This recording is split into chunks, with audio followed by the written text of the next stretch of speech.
The tree at the center. We talk often of the Son's surrender, his long suffering, his forever atoning, the shards of the universe gathered to reconcile all the ways in which God has been lost to us. I want to know about the surrender of the mother, if it felt at all like a body laid flat, as creation writhed, shaking the bed of earth, while her mind broke into shards, into the wilderness, into the wolf.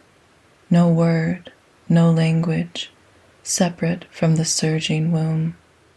I want to know how death hit her square on the meatiest turn of her trunk, then dragged her from the forest, the embroidered branches rent from Solomon's temple, to pierce her stiff arms with her sons.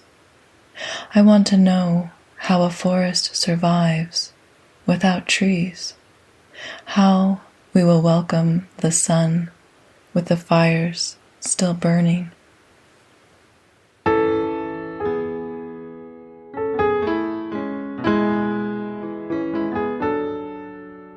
That was Kathryn Knight Sonntag reading her poem, The Tree at the Center, which is published in her book by the same title. I learned and felt some deep things while interviewing Kathryn, and I hope you will too as you listen. Welcome, Kathryn. How are you? I'm doing well. How are you? Very well as well. Thank you so much for joining us on the podcast today. Of course, I'm happy to be here. So, what is your background? Well, I am born and raised in Salt Lake City, Utah, and I grew up in the church and just have been here most of my life. Went to college, went on a mission to Italy, actually. Oh, nice. Yeah, that was a really great experience. And did my undergraduate and graduate degrees in Utah. I'm now living back in my home city and have 2 little boys and just sort of riding and taking care of them right now. So wonderful. And what were your degrees in?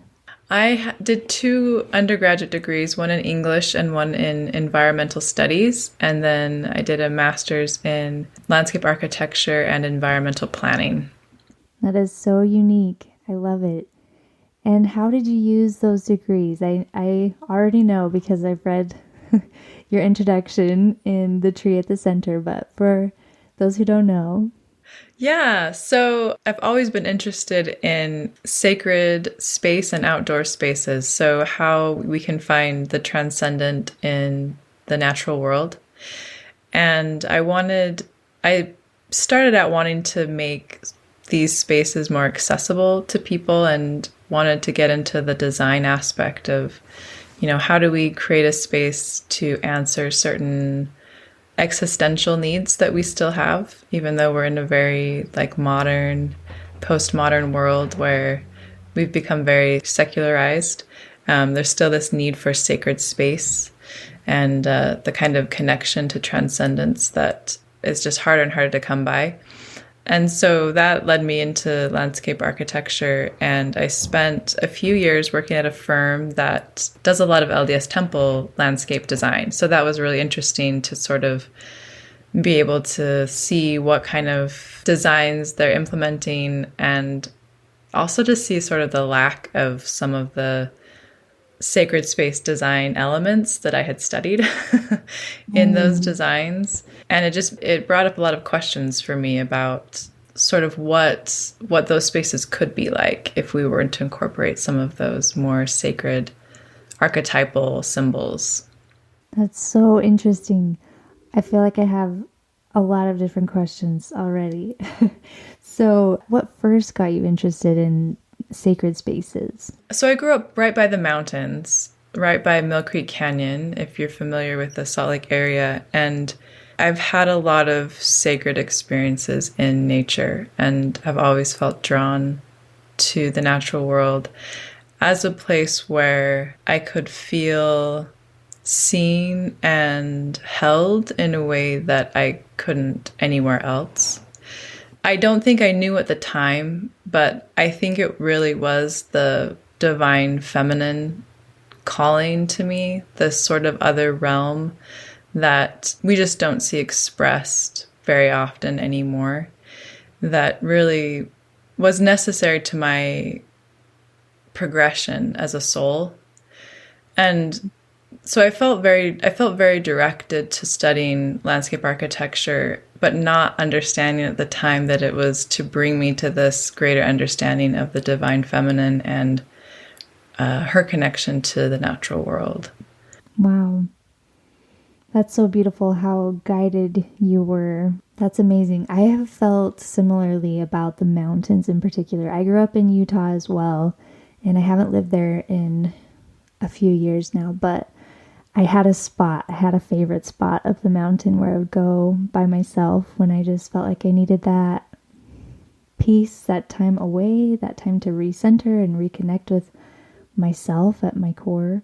So what are some of the examples of things that you felt were missing from your experience working for this firm? What were some things that you expected but didn't see in those designs? I don't know that I had expectations necessarily. It was sort of more a comparison. When you get into the landscape architecture world, you're quickly made aware of the fact that you're a subcontractor. So that means essentially that usually on projects, the architecture firm is sort of the principal. So the first point of contact for the client. So if, for example, they're constructing a new building, the primary hire is the architect, and then we're hired in conjunction with the architect. And with the church, the way it's set up, sort of the levels of bureaucracy, there's not a lot of actual design say that the landscape architect has. So we're sort of filtering the desires and wishes of different higher ups and then like seeing how that fits on the actual site and then seeing what the constraints are, seeing what's available in terms of planting material and hardscape materials, and working within sort of a really tight framework usually.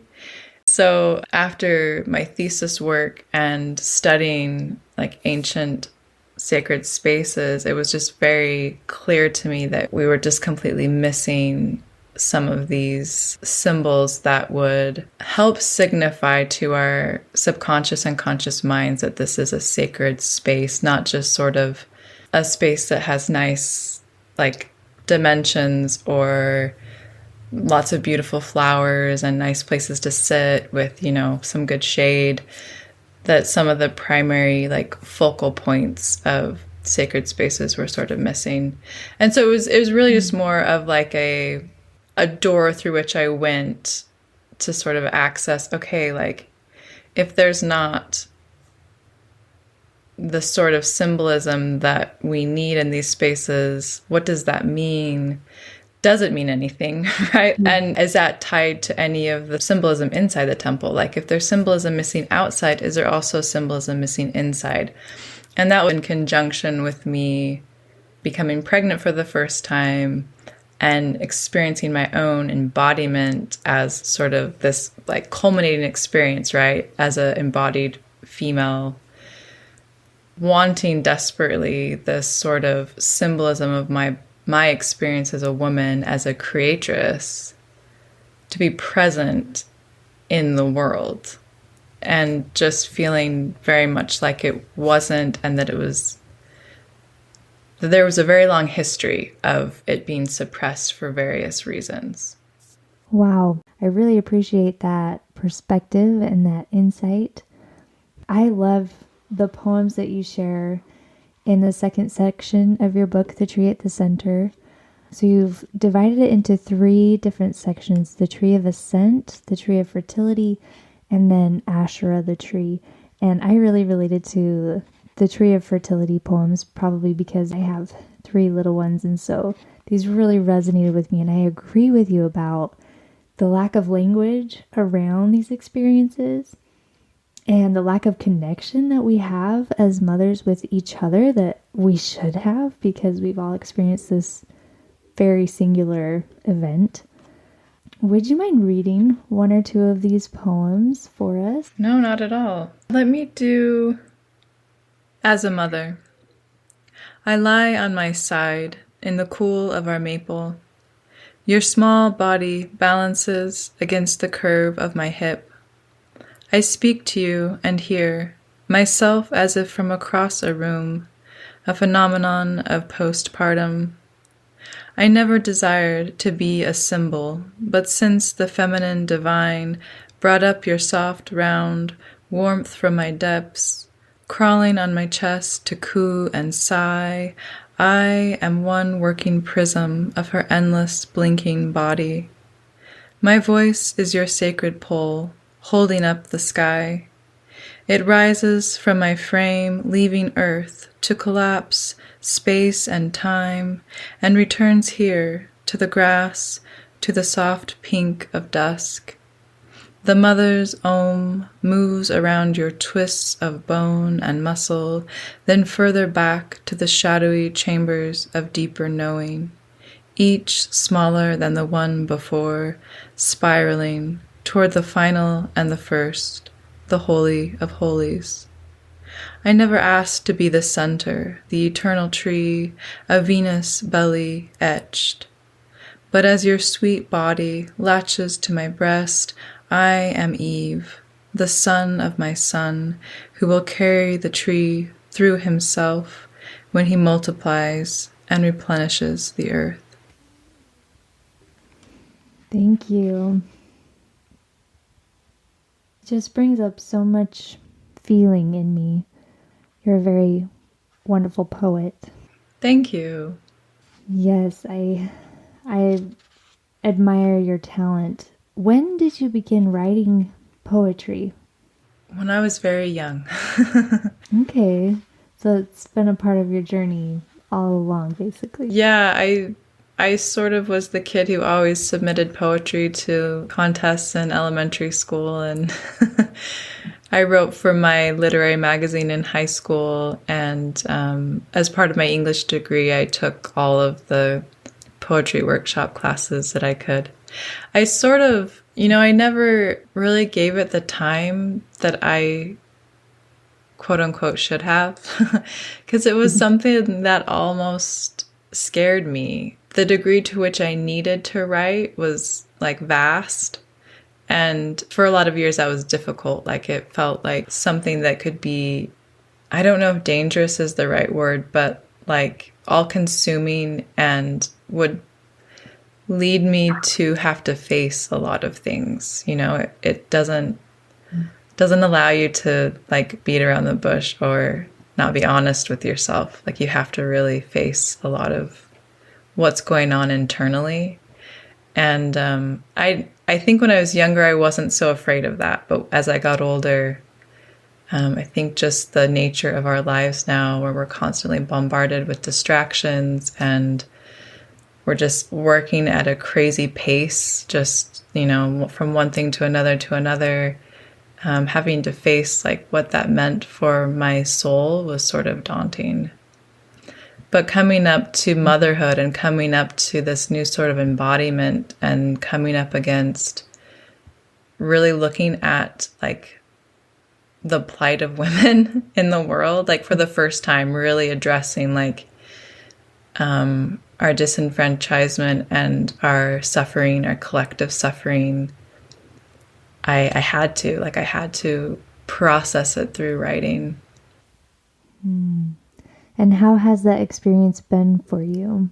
It's been life-changing. Writing this collection, I wanted to at least have a way to address and put together all of these pieces, because I was finding so much clarity and a lot of questions and a lot of possibilities in my study of theological works, as well as poetry, as well as looking at feminist writings, and then incorporating my own experience. Like all of this was coming together in a way that was opening up. Like I felt like I was waking up, right? Like it was that sort of moment of these worlds colliding, and then also feeling like I was being guided and that there was momentum and force behind me writing the collection that was from a divine source. It wasn't just like my own volition.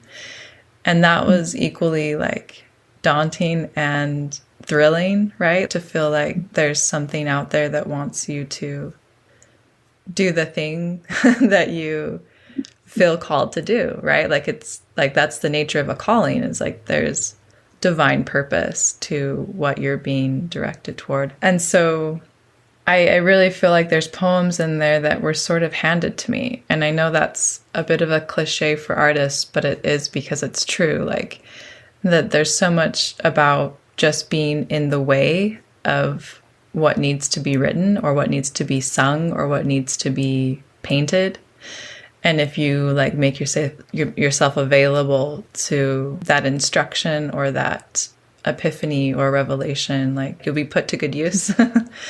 So yeah, it's opened up so many opportunities for me and has helped me feel connected to the divine again, because there was definitely a time where I think a lot of people relate who have been on like faith journeys, had faith crises or whatever they want to term it, where they've kind of come up against things about their religious life that are difficult. There can be this deep feeling of separation between them and the God that they thought that they knew. And I definitely felt that. And writing this collection helped me sort of reconnect and connect to something broader and deeper.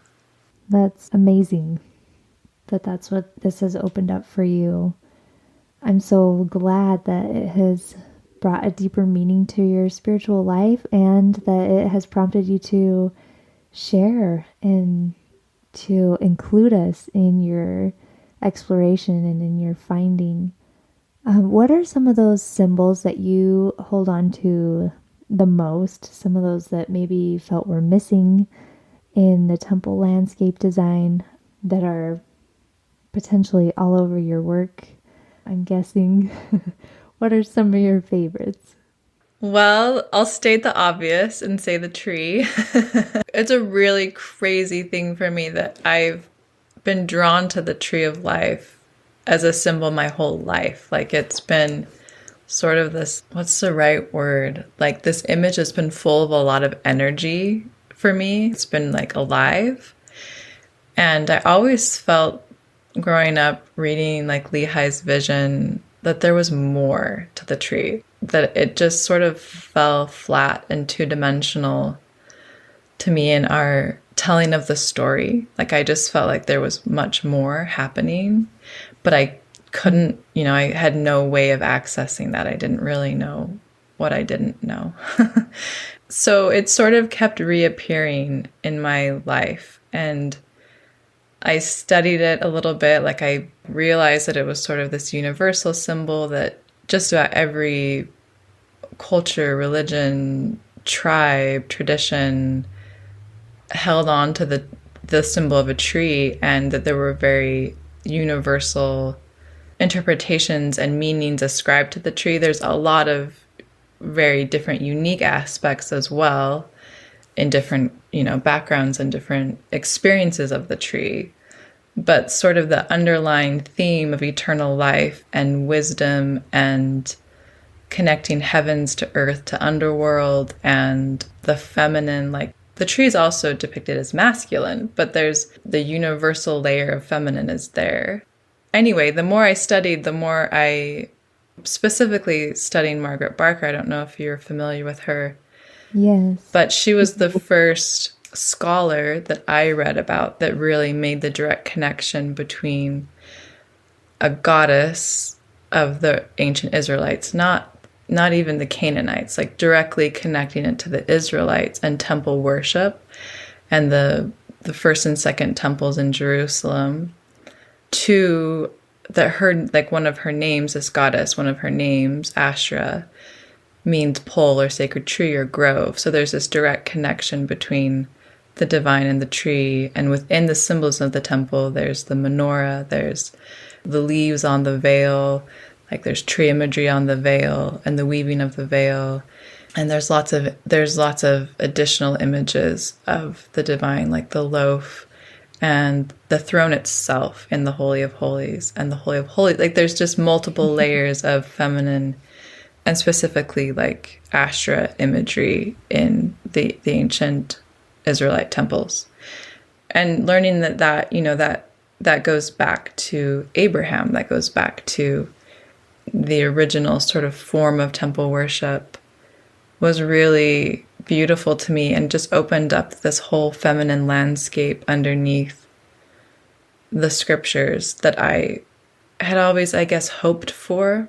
But, it's like you can barely see what you've never been exposed to, right? You can have like this seed of feeling for something. And then as you sort of see like the cracks and the light filtering through, you begin to realize, oh my gosh, like this is a huge dimension of my soul that I'm finally finding access to. Yeah, and it's real.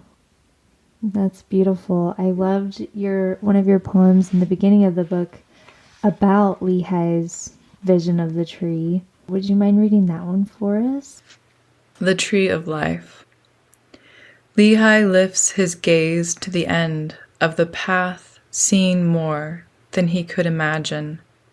Exiled Asherah illuminates his way, expands into every corner of the universe, into fractals upon fractals of branches, love multiplying outside of time.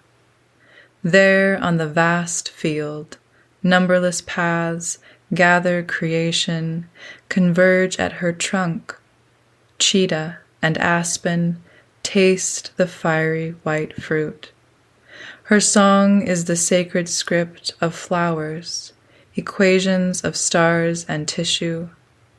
Here, he writes, there is no salvation without the salmon and the ewe.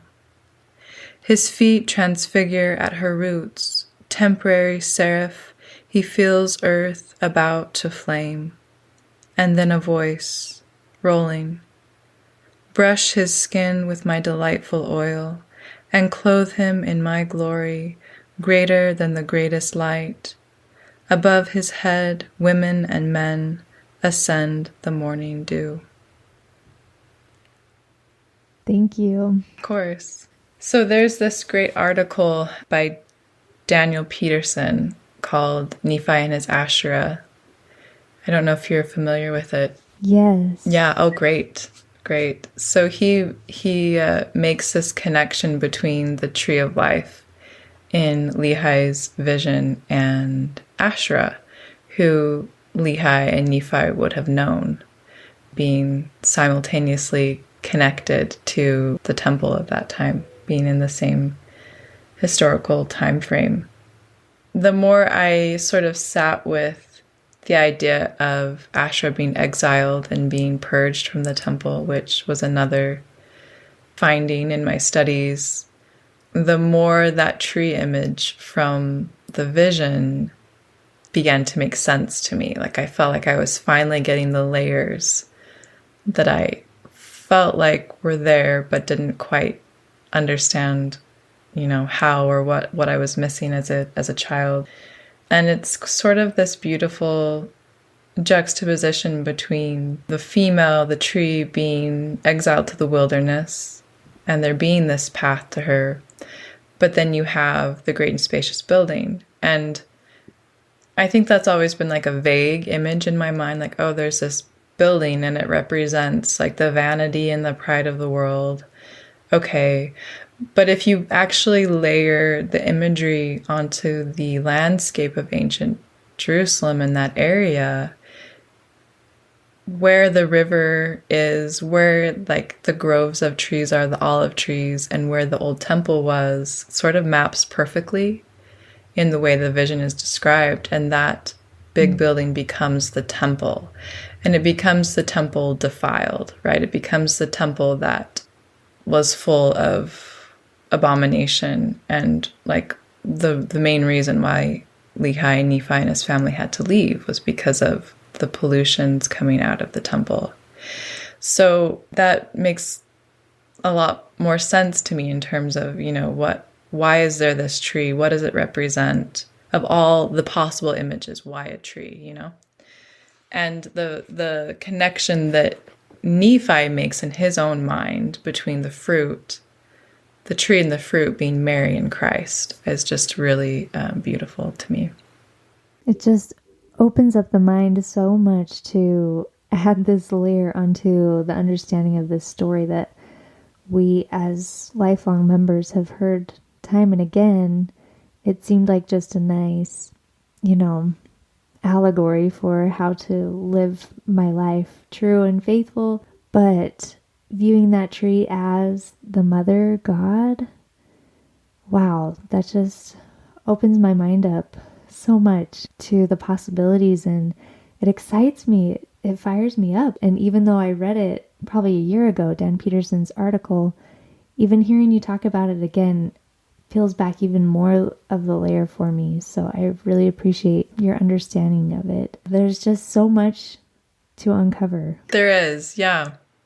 And I think that's a really beautiful, beautiful thing to realize, because I know we're all in different points of this journey, right? Like your listeners are probably going to be either just beginning or maybe a little further down the road, I hope this has been your experience. It sounds like it has, but it feels like the more that you sit with and discover and sort of do the work, there's just so much more. It's like, it felt like initially like I was in this desert, right? Like there was just nothing to uncover. And the more and more I learn, it's like this vast forest filled with life. It's just like there. And more, there's just so much to study and to learn and to feel and to trust. Yes, it's very different from most of the spiritual experiences I've had in my life, or most of the learning, I guess, that I've had. And I love how involved the women are in bringing a lot of it to light. Of course, a lot of the ancient archaeological findings and ancient texts are by men, women, whoever, but in today's era, we're experiencing these women connecting the dots, and these women who have a passion for it and are expressing in poetry and, like you said, music and art. It's such a fascinating journey to me that we're taking this kind of more from the heart, and that it's being led out by women, which just feels so right. It feels more of her. Mm-hmm. Yeah, I think it's interesting because there's so much about the way that we're raised as cultures, as Western cultures, where we're like fish swimming in a masculinized world, but we don't realize it because that's all we've known, right? Like that's just all there is. And so it does feel like this big revelation, right? That like, oh, women should be leading out in this journey towards the mother. It's the most natural and right thing to do, but we have to sort of go through that process of changing the way we think about things, because we've taken a back seat to most of the spiritual journeys in a Western world, like in any Christian tradition, that we've sort of been right there following along, but not necessarily the ones that have the actual space and to speak and to share, or even like requiring of ourselves a sort of ability to prophesy and to speak from the heart. And that's part of the mother's identity, is as Lady Wisdom. Like she is embodied wisdom. And I think the world needs her now more than ever, because we're in the age of information, but that's not wisdom, right? Like information is just data. It's just data points, surface level cognitive processing of images or text or whatever it is. And more than ever, we need the wisdom of the feminine to know how to integrate the body and the heart and intuition with the more masculinized sort of intellect to create soul, like to really ground us on the earth. And there's been, in my opinion, a real battle to, well, quite frankly, to destroy anything in the world that represents that sort of integrated way of knowing and being, because it is what leads us to divinity, to gods, the gods who created us, into our own internal divine path to becoming like those gods. So I see it as a very purposeful tactic of quote unquote Babylon to silence and destroy the feminine, whether that's in females or symbolized in the natural world. You see that like the abuse and degradation of women goes hand in hand with the destruction of the natural world. Wow. That's like, there's so much to unpack with that. So I'll leave it, hanging, I guess. But that's like ecofeminism is a whole discipline, and it's vast and deep. And you've opened up our eyes to it, and now we can go down our own path, searching for that, right? Discovering what else there is to discover. Yeah, it's amazing how much there is left to do. I feel like a lot of us are kind of having this waking up experience, but it's pretty individual, and a lot of us connect with each other over it. But I feel like we need this wave. We need the greater mass of people to hear, I guess, to hear what we have to say. And so I really appreciate that you are actually publishing your writings on this and putting your voice out there. And that is such a brave thing to do. Like you expressed in the beginning, you kind of know that there's a big process to be honest with yourself, and putting it out there to the world is being even more vulnerable. You're letting whoever's eyes see it. And I really appreciate the courage that you have to create and to share. What advice do you have for others who are on this path and may have something to add, but might be scared? I think fear is a good sign that you're on the right path.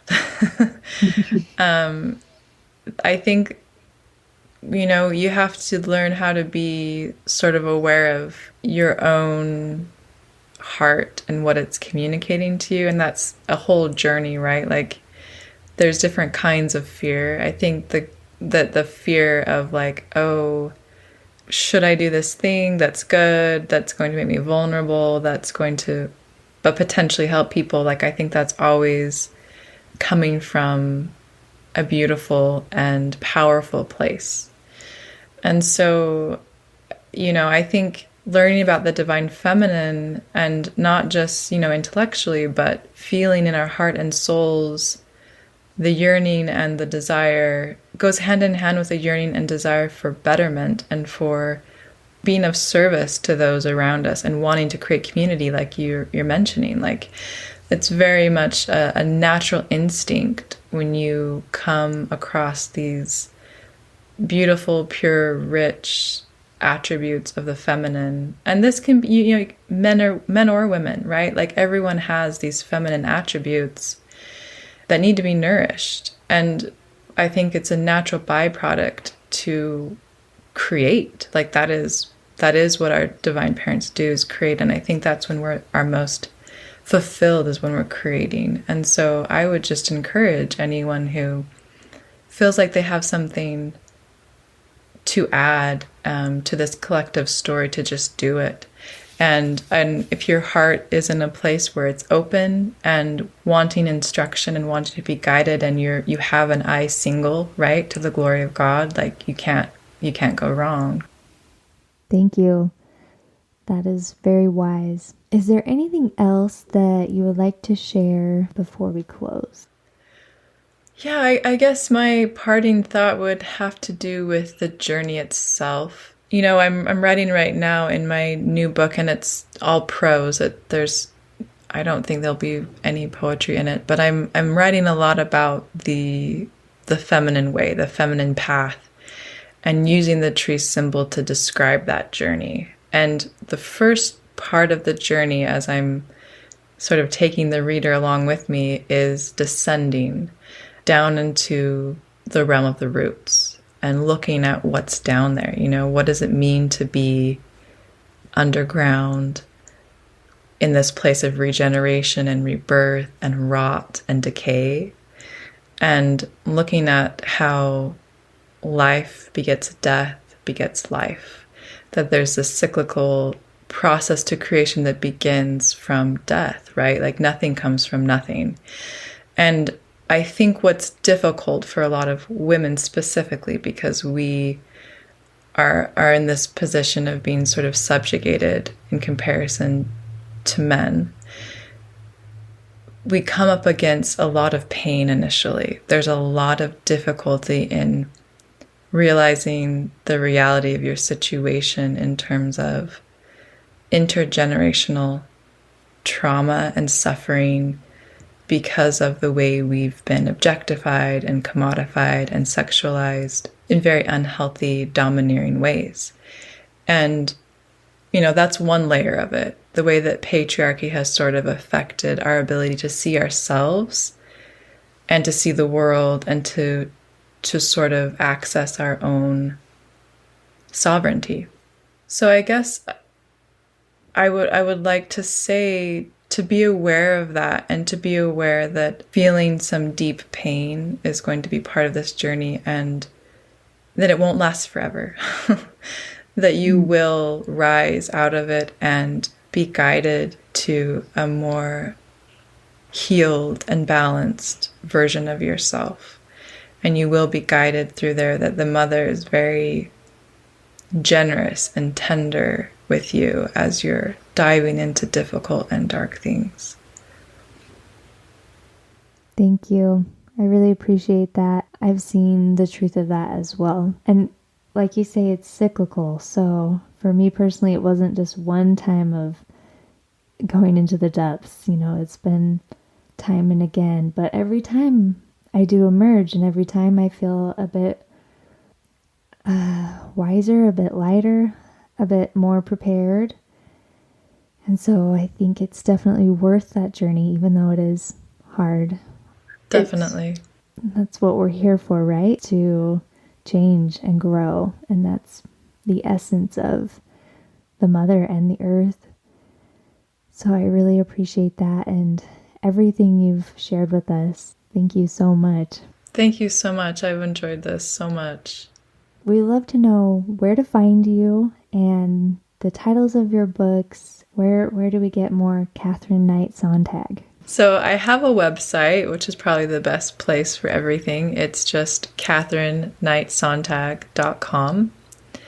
And my first poetry collection is The Tree at the Center, and you can find that on Amazon, Barnes & Noble, The King's English, Writ and Vision if you're in Provo, Utah. And my forthcoming book will be with Faith Matters Foundation, and the title is tentative, so we'll see. But that should be out this summer. Wonderful. Well, we highly anticipate that. Thank you for all the work that you're doing. Thank you so much for doing this podcast. It's a great thing that you're doing for all of us. It is a pleasure to just soak in all this goodness from so many amazing people. I bet, yeah. Thanks, Kathryn. Thank you.